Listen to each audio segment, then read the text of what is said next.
বরিশাল বিশ্ববিদ্যালয়ের সামনে বরিশাল কুয়াকাটা মহাসড়ক যেন মৃত্যু ফাঁদে পরিণত হয়েছে। একের পর এক দুর্ঘটনায় আতঙ্কে রয়েছেন বরিশাল বিশ্ববিদ্যালয়ের শিক্ষার্থী ও স্থানীয়রা। বিশ্ববিদ্যালয় সংলগ্ন এলাকায় গত এক মাসে 7টি সড়ক দুর্ঘটনায় গুরুতর আহত হয়েছেন আরও 7 জন।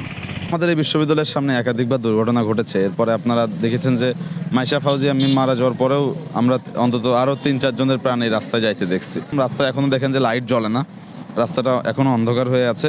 এর বাইরে এখানে আমরা বলেছিলাম যে আসলে গতি নিয়ন্ত্রণের জন্য পর্যাপ্ত ব্যবস্থা নেওয়া, স্পিডোমিটারের ব্যবস্থা নিশ্চিত করা। একজন ট্রাফিক কখনো কখনো থাকেন, কিন্তু সেটা আসলে রাস্তার গাড়ির গতিবিধিকে যে নিয়ন্ত্রণ করতে পারে না, সেটা আসলে খুব দৃশ্যমান। আপনারা হয়তো পেছনেই দেখতে পাচ্ছেন। গত 30 অক্টোবর বরিশাল বিশ্ববিদ্যালয়ের সামনের সড়কে বাস চাপায় নিহত হন শিক্ষার্থী মাইশা ফৌজিয়া মিম। এই দুর্ঘটনায় সড়ক অবরোধ করে বিক্ষোভের পাশাপাশি বিশ্ববিদ্যালয়ের সামনের সড়কে ফুটওভার ব্রিজ, সড়ক বিভাজন সহ 12 দফা দাবি জানান শিক্ষার্থীরা।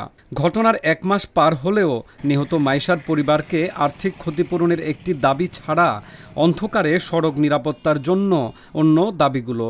ফলে বর্তমানে জীবনের ঝুঁকি নিয়েই সড়ক পার হতে হচ্ছে বিশ্ববিদ্যালয়ের শিক্ষার্থীদের। অ্যাক্সিডেন্ট হয় তার কিছুদিন মানে প্রথম কয়েকদিন সবাই বলে যে হ্যাঁ, যে আমাদের সব দাবি মেনে নেওয়া হবে, কিন্তু আমার মনে হয় যে এত বড় একটা শিক্ষা প্রতিষ্ঠান, এইখানে সবার আগে একটা ওভারব্রিজ দরকার।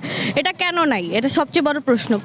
এতগুলো মানে অ্যাক্সিডেন্ট হওয়ার পরে কেন হচ্ছে না এখন? মেইন যে আমাদের দাবিটা ছিল যে ফুটওভার ব্রিজ, এই ব্রিজটা ফুটওভার ব্রিজ, এটা এখনো আমরা আর কি ওরকমভাবে দৃশ্যমান কিছু আমরা দেখতে পারি না এখনো। এটা আমাদের ভিসি ম্যামের কাছে একটা দাবি থাকবে যে আমাদের এখানে যে একটা রাস্তাটা, এখানে একটা হাইওয়ে বলা যায়, হাইওয়েটা এখানে অনেকটা বিপজ্জনক, এবং এখানে ঝুঁকি এড়ানোর জন্য আমাদের ক্যাম্পাসের সামনে একটা ফুটওভার ব্রিজটা আমাদের এখানে থাকার জন্য অবশ্যই দরকার আমি মনে করি।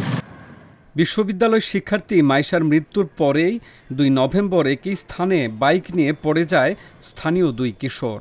পরের দিন চিকিৎসাধীন অবস্থায় একজনের মৃত্যু হয়। 4 নভেম্বর সন্ধ্যায় বিশ্ববিদ্যালয় সংলগ্ন খয়রাবাদ সেতুর ঢালে বাসের সঙ্গে সংঘর্ষে মোটরসাইকেল আরোহী শিক্ষক ইউনুস বিশ্বাস নিহত হন। সবশেষ 7 নভেম্বর বিশ্ববিদ্যালয় সংলগ্ন দপদপিয়া ব্রিজে বাইক এবং সিএনজি মুখোমুখি সংঘর্ষে 3 জন আহত হন। এর আগে 3 নভেম্বর বিশ্ববিদ্যালয়ের পেছনের দিকে অগ্রযাত্রা স্কুলের সামনে ভোলা বরিশাল মহাসড়কে দুর্ঘটনায় অন্তত 4 জন আহত হয়েছেন। একটা হচ্ছে কমিটি করা হোক, সেটা হচ্ছে 9 সদস্যের একটা কমিটি হবে, যেটা হচ্ছে সড়ক উন্নয়ন বিষয়ক। ওই কমিটিতে হচ্ছে বিশ্ববিদ্যালয়ের ছাত্রদের 3 জন প্রতিনিধি থাকবে, 3 জন শিক্ষক থাকবে, এবং হচ্ছে 3 জন হচ্ছে পুলিশের ট্রাফিক বিভাগের সদস্য থাকবে। এইটা যদি করা হইতো তাহলে হচ্ছে ছাত্রদের সাথে প্রশাসনের সাথে সমন্বিত একটা হচ্ছে সিদ্ধান্তে আসা যেত যে আসলে এখানে কি প্রয়োজন। সড়ক ও জনপথ অধিদপ্তরের দেওয়া রোড ডিভাইডার ও কোনো ধরনের আলোর ব্যবস্থা না থাকায় এসব দুর্ঘটনা ঘটছে, এমনটাই দাবি এলাকাবাসী এবং শিক্ষার্থীদের। তবে এই বিষয়ে বিশ্ববিদ্যালয় কর্তৃপক্ষ ও সড়ক ও জনপথ বিভাগের যেন কোনো মাথা ব্যথাই নেই।